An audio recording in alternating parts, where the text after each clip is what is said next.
It's quite unfortunate that we have correctional centers, and it's supposed to be as the name implies.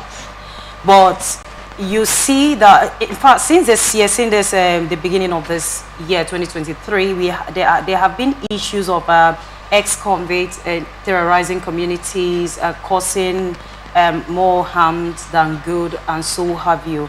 And we have another year that's been on the police watch list for long. Could it be that the correctional center, it was initially prison, they changed it to correctional center, and I was having in mind that it would be as the name implies, but could it be that they are not really doing their work, or is it let me call it a lifestyle?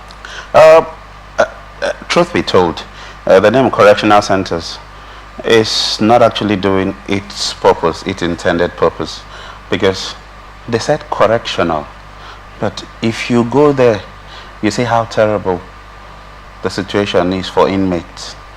That's not a place where you correct them. And I think most people that come out of these correctional centers, they get even worse.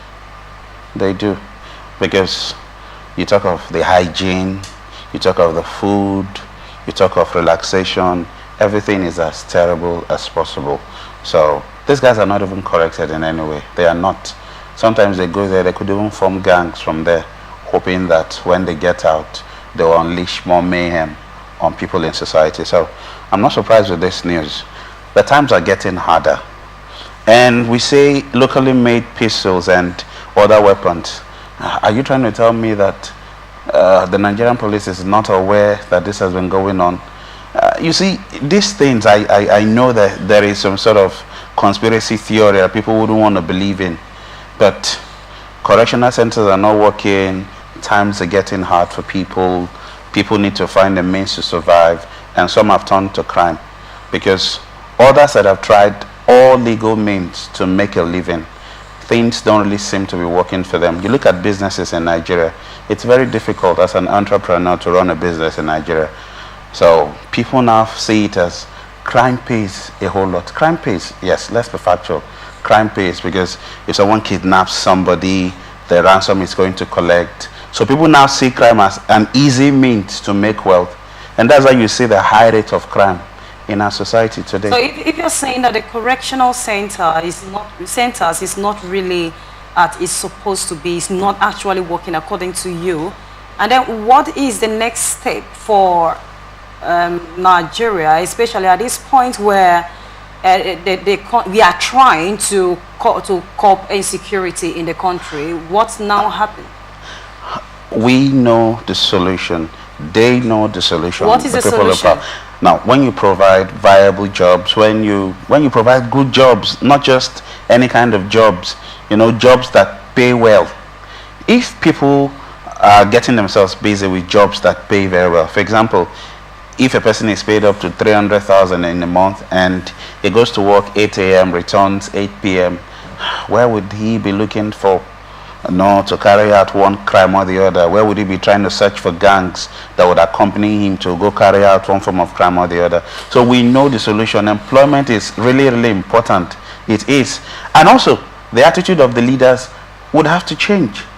Yes, because they are encouraging criminality. Most of them in public offices, they steal public funds and nothing happens to them because some of them will bribe their way through with the money they've been able to accumulate.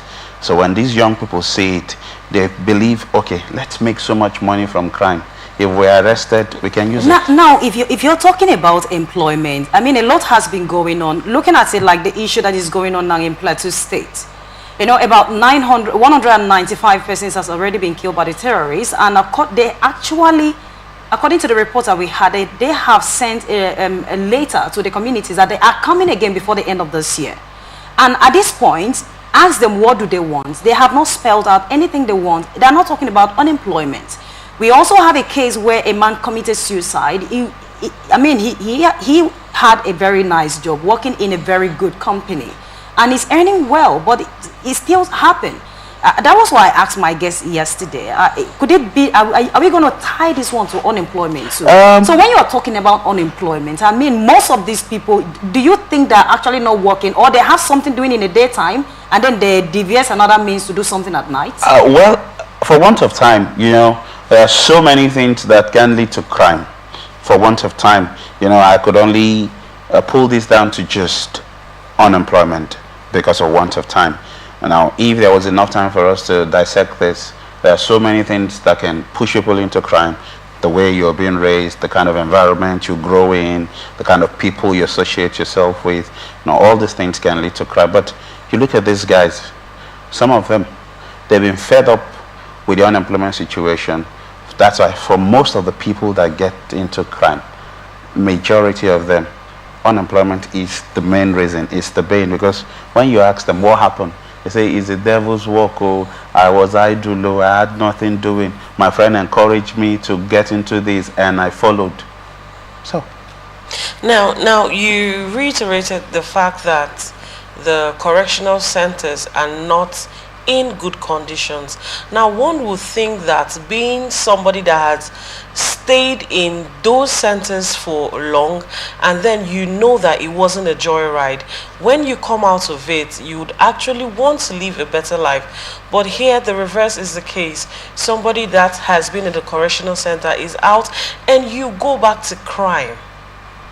What is the wisdom behind that? Because you obviously know that you're going back there might, it's not a nice experience, but you still want to go back there. What is the problem?